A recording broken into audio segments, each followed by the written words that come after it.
सूक्ष्म शरीराणि सप्तदश अव्ययानि लिंग शरीराणि। 17 तत्व उससे उत्पन्न हुए। कहाँ से? ये अपंचीकृत तन मात्राओं से 17 तत्व उत्पन्न हुए, जिन्हें हम लिंग शरीर भी कहते हैं, जिसे हम लिंग शरीर अथवा सूक्ष्म शरीर भी कहते हैं। देख रहे हो कितनी प्यारी प्रोग्रेशन हो रही है। पहले कारण को एक्सप्लेन कर दिया, जिसे हम कारण शरीर कहते हैं, जिसे जो कारण है तमः प्रधान, उसको पहले स्पष्ट कर दिया। फिर उससे तम सत रज ये आए, फिर उससे तन्मात्रा आई, फिर उन तन्मात्राओं से ये 17 तत्व आ गए। अच्छा महाराज, ये 17 तत्व कौन से है? कृपया जरा हमें वह भी बता दीजिए, क्योंकि हम तो भूल जाते हैं कि वो 17 तत्व कौन से है। तो वो कृपा करके बता रहे हैं। ज्ञानेन्द्रियाणि श्रुत्वा त्वक् चक्षुः जीभ्यः ग्रहण आख्यानि। इनसे 5 जो आपकी ज्ञान इंद्रियां हैं सो उत्पन्न होती है। श्रोत्र, त्वचा, चक्षु, जिह्वा, घ्राण। घ्राण माने नासिका, चक्षु, त्वच और श्रोत्र ये नहीं है। ये इधर वाले कुछ इधर से पकड़ रहे हैं कान को। इसमें जो श्रवण शक्ति है हम उसे इंद्रिय कहते हैं। ये तो बाहर का। अभी पिछले कुछ दिनों की बात है, एक अजीब सी घटना घटी कि स्त्री को आंखों से सुनने लग गया। ये हुआ है और वो हॉस्पिटल में पहुंचाई गई तो सबने कहा इसका दिमाग खराब हो गया, इसका साइकोएनालिसिस कराइए, आंख से थोड़ी कुछ सुन सकता है। But it started happening. और कितनी देर तक उसको वो साइकोमेडिसिन देते रहे, अंडर ऑब्जर्वेशन रखा उन्होंने। बोले ऐसे कैसे हो सकता, हाउ इज इट पॉसिबल?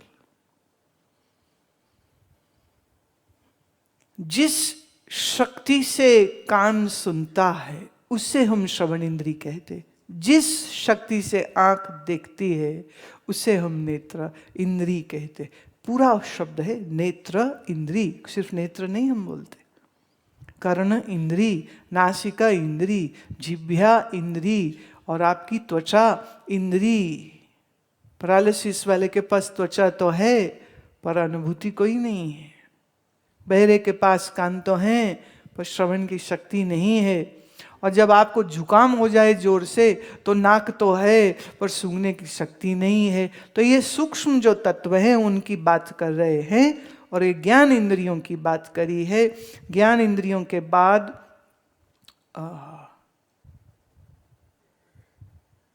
बात करते हैं ये मटेरियल क्या है भाई जिससे ये ज्ञान इंद्रियां बन गई हैं। एतानि आकाशादीनां सात्विका अम्बशेद्यः व्यस्तेभ्यः पृथक पृथक कर्मणेः उत्पाद्यन्ते। इन्हीं सूक्ष्म ज्ञान इंद्रियों से, माने आकाश से अब कहते नीचे उतरते चले जाओ तो तुम्हें ये समझ लग जाएगी। अब इनके जो सात्विक हिस्से हैं, सूक्ष्म तत्व के, पंचतन मात्रा के सूक्ष्म जो हिस्से हैं, सात्विकी जो हिस्से हैं, उनसे ये आगे पंच तत्व जो हैं सो बनने शुरू होते हैं क्रम से। क्रम से, बिना क्रम के कुछ नहीं, पृथक पृथक क्रम चलता है। और उस क्रम में वो कहते हैं जैसे बुद्धिर्नाम निश्चय आत्मिकांतः करण वृत्ति, जिसको हम कहते हैं बुद्धि, जो निश्चय करती है, जो ये बात को समझती है कि ये ठीक है या गलत है। ये बुद्धि कहाँ से आ रही है? ये सत्व गुण से बनी है। उन्हीं सूक्ष्म तत्वों के सात्विक हिस्से से बुद्धि बनी। फिर मनोनाम संकल्प विकल्प आत्मिकांत करण वृत्ति। ऐसे ही फिर मन बना, और ये मन क्या करता है? संकल्प और विकल्प, ये इसका।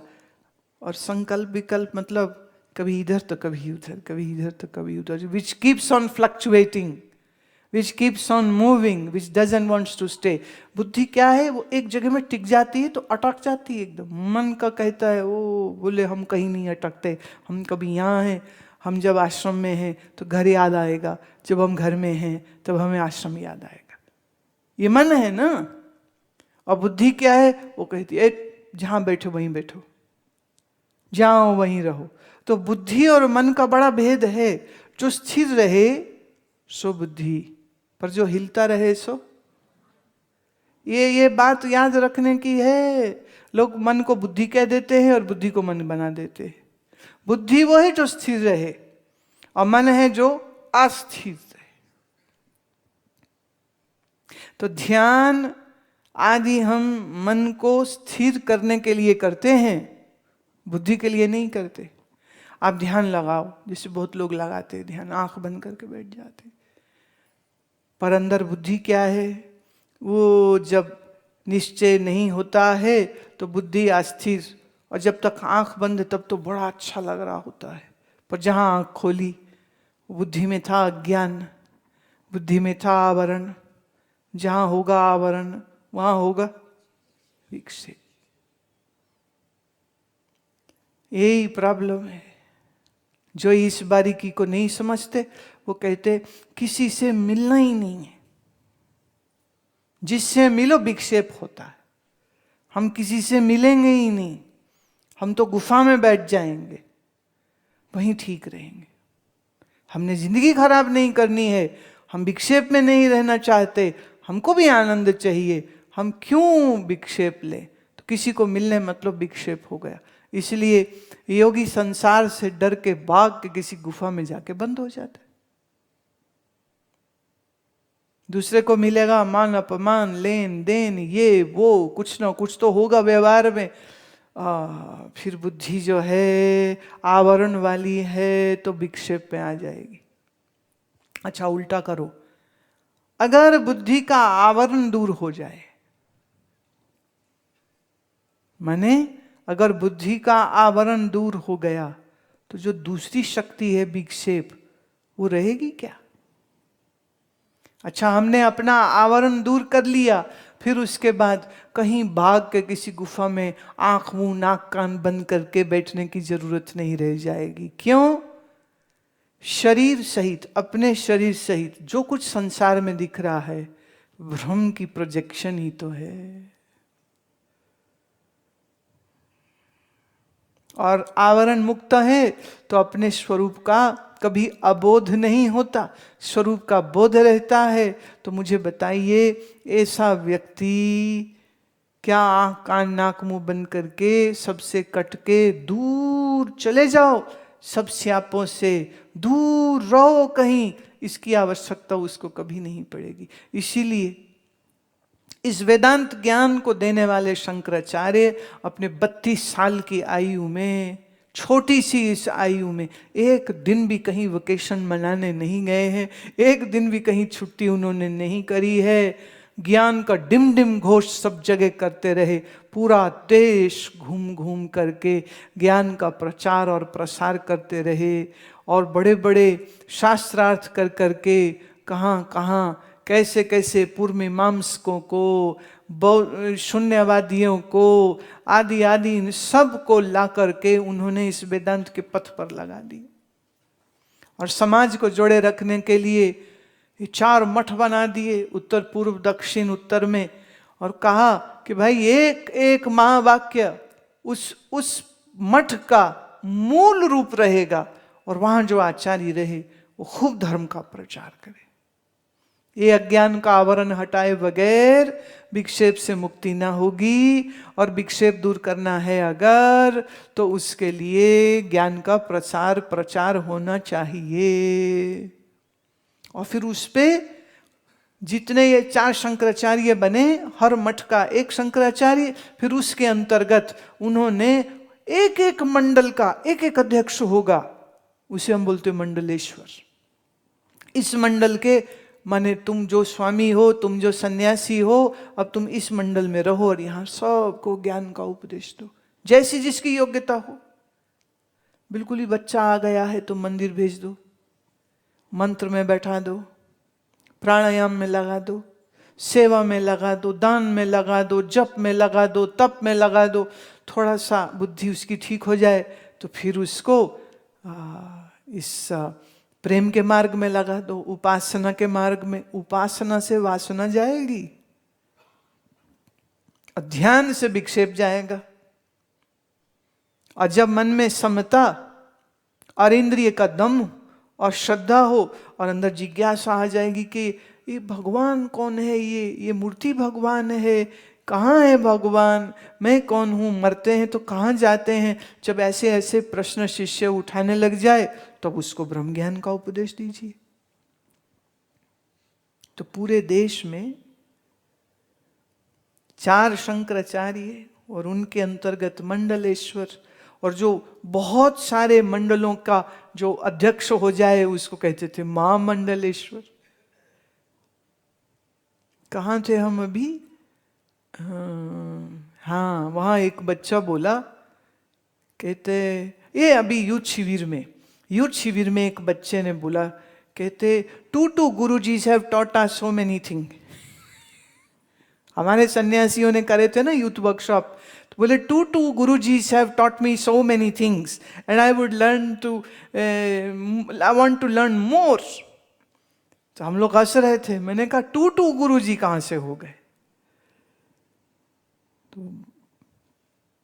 आप सोच के देखिए, हर शहर, हर गांव, हर देहात में एक समझदार, आवरण से मुक्त, विक्षेप से मुक्त एक महात्मा रहता होता। हर गांव, हर देहात, हर शहर में महात्मा रहते होते और बाल्यकाल से सबको अध्यात्म और धर्म के ये सब उपदेश मिल रहे होते,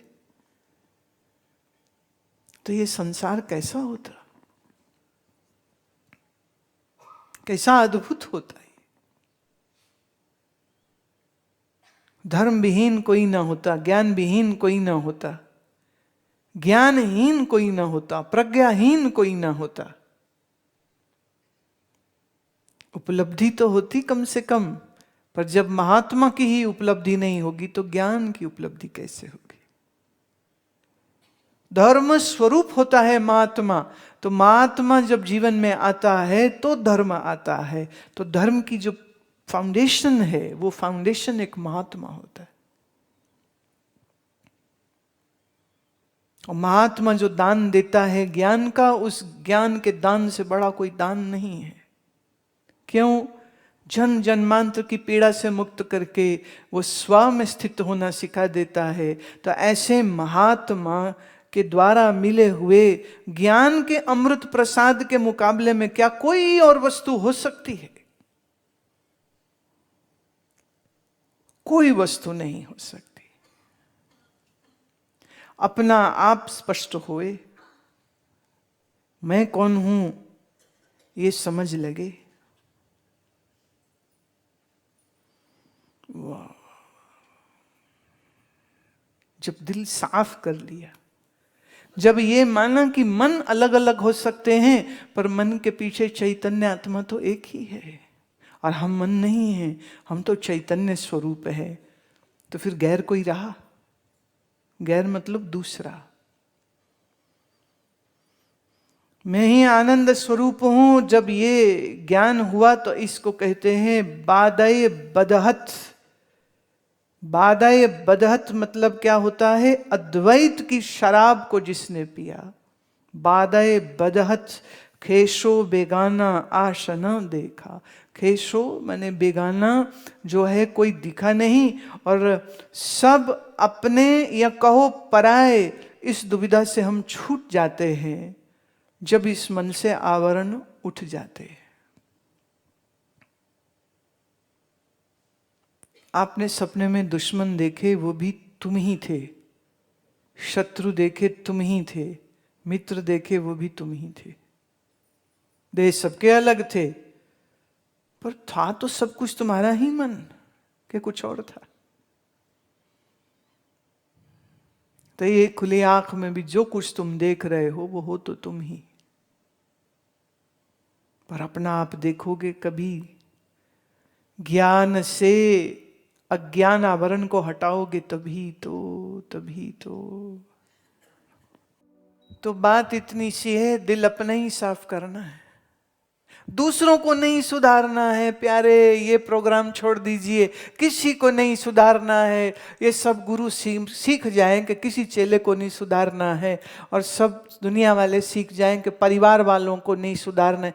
किसी को नहीं सुधारना, बस अपना दिल सुधारना। सिर्फ अपना दिल साफ कर लीजिए। अब ये बुरा, ये बुरा, ये बुरा, ये शत्रु दिख रहा है, तेरी सोच की कमी। तेरे दिल में गैर बसे हैं, तेरे दिल में बेगाने तूने बसा के रखे हैं, और ऊपर से तू कहता है दूसरे तरह से दुश्मनी करते। तू अपना दुश्मन खुद है। अपने आवरण के पर्दे को हटाओ। गैर कौन है यहां पर?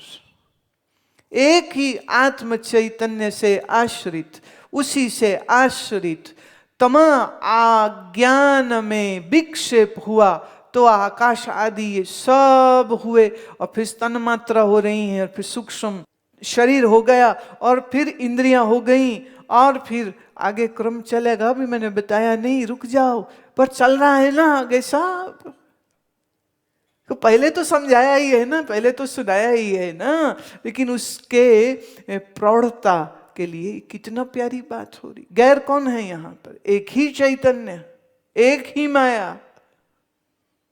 गैर कौन यहां पर? तो गैर को जब दिल से साफ कर लोगे तो फिर आप आपके ही दिलरुबा बन जाओगे। माने आपका आप पे ही मन आ जाएगा, दूसरा तो है ही नहीं कोई। देखो भक्ति मार्ग में भी बोलते हैं ना कि भगवान एक ही है, सब एक का ही पसारा है। एको है भाई, एको है साहिब मेरा, एको है, ऐसे शब्द आते हैं। सब एक का ही पसारा है, तो उस एक के ही पसारे में तुम कुछ अलग हो क्या? और अगर कुछ अलग हो तो फिर तो दो हो गए, फिर एक कहां रहा? पर एक ही चैतन्य का पसार जब हम कहते हैं तो उसमें मैं और तुम कहां बचती है फिर? तो गैर को सफा करिए दिल से, तो फिर आप ही आपके दिलबर हो जाओगे। जिससे जात अपनी को जाना, आपको हक से कब जुदा देखा। जब अपने आप की जात समझ जाओगे तो आप से फिर सच अलग नहीं रह जाएगा। तो मैंने जब तक आपको नहीं पहचाना तब तक सच अलग है। जिस दिन आपको पहचान लिया तो आप ही सच है। यही वेदांत का सबसे बड़ा खजाना, सबसे बड़ा धन, सबसे बड़ी उपलब्धि यही है। दिल को जब गैर से सफा देखा, आपको अपना दिल रुबा देखा। रमज़े रहबर की अपने जब समझा, ना कोई गैर मां सिवा देखा। अपने अलावा कोई और दिखा ही नहीं जब, तो गैर कोई बचा नहीं। जो गुरु दे रहा है वो रहस्य तेरे हाथ आया या नहीं आया? वो कह रहे रहस्य तो हाथ नहीं आया, बस गुरु के पांव ही पकड़ लेते हैं। बस वो पांव के पीछे पड़े रहते सारे से। पांव में मत्था मार लें, पैर तोड़ दें गुरु जी का। पैर पकड़ लो, पैर पर। अरे गुरु का पकड़ना है तो रहस्य पकड़ो। ये जो रहस्य गुरु दे रहा है ना, इसको पकड़ो। जिस रहस्य को जान के गुरु गुरु हुआ है, अगर वही रहस्य तुमने समझ लिया तो तू खुद गुरु हो जाएगा। तो रहस्य पकड़ो। रमज़े रहबर की अपने जब समझा, ना कोई गैर मां सिवा देखा। जब से दर्शन है राम का पाया, ए राम क्या कहूं मैंने क्या देखा। क्या कहूं कि क्या देखा।